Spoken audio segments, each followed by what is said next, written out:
How you doing? Todd Lyons with Aquatic Source. For this month's issue of Michigan Pool News, I want to highlight some of the features that we saw at the World Aquatic Health Conference down in Charleston last month. One of the first interesting topics was the health benefits of swimming for special needs. We've all known for years that swimming has many good implications as far as our health. What they're starting to find out with a lot of studying is what it does for special needs.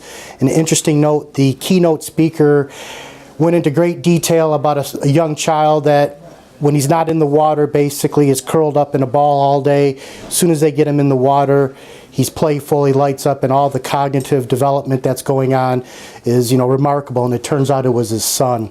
So the special needs in swimming is very important. The upside to it, or the downside, is that actually the swimming that goes on, or the programs offered for special needs, they're not out there, so it's widely underutilized.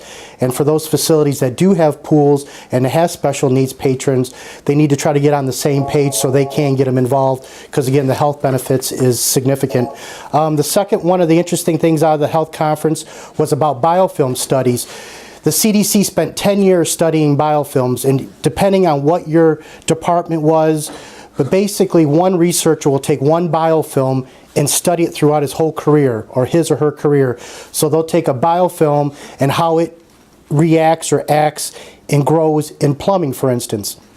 So they released this 10-year study that now the EPA has their hands on, and you very well may see the EPA come out with regulations like they do our drinking water for biofilm with the swimming pools.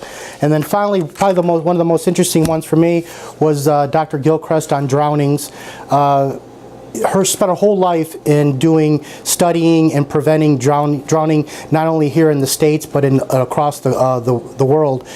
Interesting fact that if you're a parent and if you do not know how to swim, there's a high likelihood that you will not teach your child how to swim.